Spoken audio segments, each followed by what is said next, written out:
Hello बच्चों, आज का सब्जेक्ट है ईवीएस और टॉपिक है कंजर्वेशन ऑफ वाइल्ड लाइफ, वन्य जीव संरक्षण। ठीक है बच्चों, तो शुरू करते हैं। बच्चों, हमें पता है कि जो एनिमल्स हैं, जानवर हैं और बाकी जीव जंतु हैं, पेड़ पौधे हैं, वो हमारे जीवन के लिए एक वरदान है। ठीक है, और धीरे धीरे चाहे वो पेड़ पौधे हैं, जंगल है, फॉरेस्ट है, जानवर हैं, पशु पक्षी हैं, इनकी प्रजाति लुप्त होती जा रही है या ख़त्म होती जा रही हैं। तो आज हम इसी के बारे में पढ़ेंगे। तो टॉपिक है कंजर्वेशन ऑफ वाइल्ड लाइफ, वन्य जीव संरक्षण। कंजर्वेशन मतलब होता है संरक्षण, बचाना। वाइल्ड लाइफ में सब कुछ आता है, चाहे वो जंगल में पेड़ पौधे हैं, घास फूस है, जानवर हैं, छोटे जानवर हैं, बड़े जानवर हैं, पशु पक्षी हैं, जितने भी चिड़िया हैं, वो सब हमारे वन्य जीव में आते हैं। तो बच्चों, हमें पता है जो जानवर हैं या जो पेड़ पौधे हैं हमारे जीवन के लिए वरदान हैं। जो ये जंगल में जानवर रहते हैं इन्हें हम वाइल्ड एनिमल्स कहते हैं।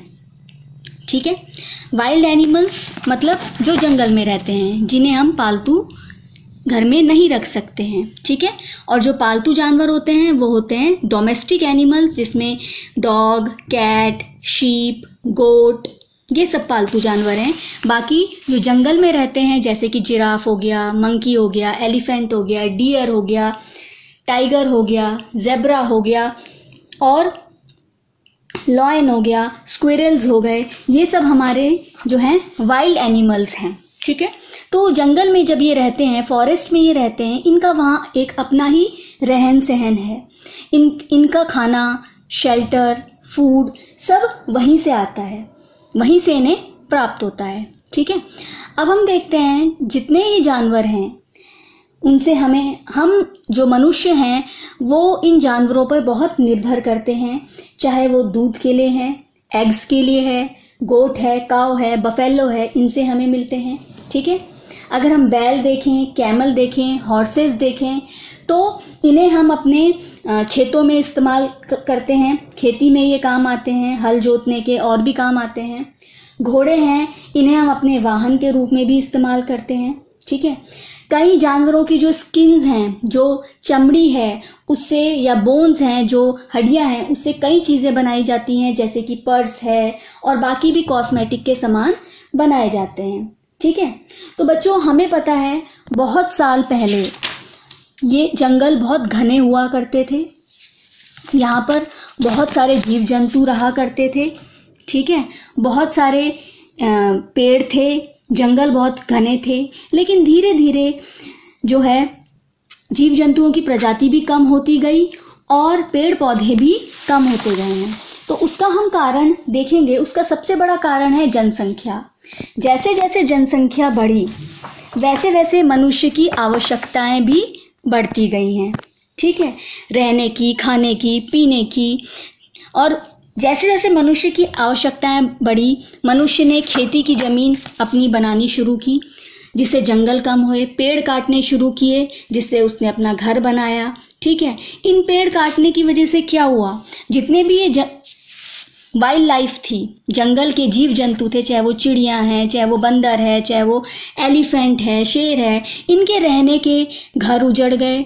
जो प्राकृतिक जगह पे ये रहते हैं वो इनके लिए धीरे धीरे ख़त्म होते गए। इनका प्राकृतिक खाना धीरे धीरे कम होता गया और ये शहरों की तरफ आ गए। हमने देखा होगा बच्चों, आए दिन जो है ट्रेन की पटरी पे हाथी आ जाते हैं, मर जाते हैं।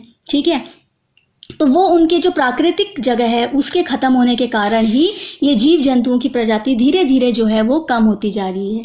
देखो बच्चों, खेती की ज़मीन के लिए वन काट दिए गए।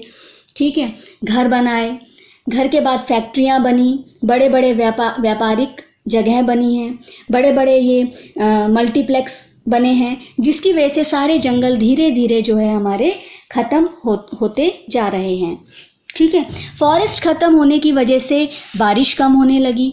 जब बारिश कम होने लगी तो नदियाँ सूख गईं। ठीक है, इसकी वजह से हमारा पूरा पर्यावरण जो है वो कहीं ना कहीं उसको बहुत नुकसान पहुंच रहा है और यही कारण है ग्लोबल वार्मिंग का भी।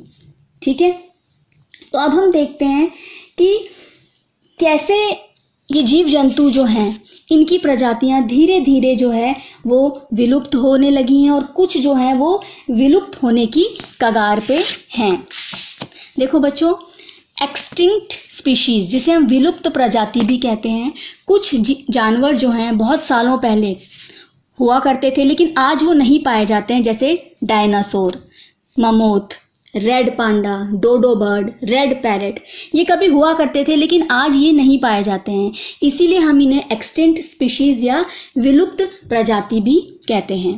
दूसरे हैं इंडेंजर्ड स्पीशीज, ये लुप्त प्राय जानवर हैं जिनकी जनसंख्या धीरे धीरे कम होती जा रही है और वो दिन भी दूर नहीं है जब ये भी एक्सटिंक्ट स्पीशीज ही हो जाएंगे, ये भी एक्सटिंक्ट होने की या विलुप्त होने की कगार पर आ गए हैं। जैसे कि शेर हो गया, चीता हो गया, शेर हो गया, हिरन हो गया, ठीक है, स्पैरो है, गोरैया है, वल्चर है, गिद्ध है, चील है, ये सब जो है, टर्टल है, हिरन है, ये सब जो है विलुप्त होने की कगार पे आ गए हैं।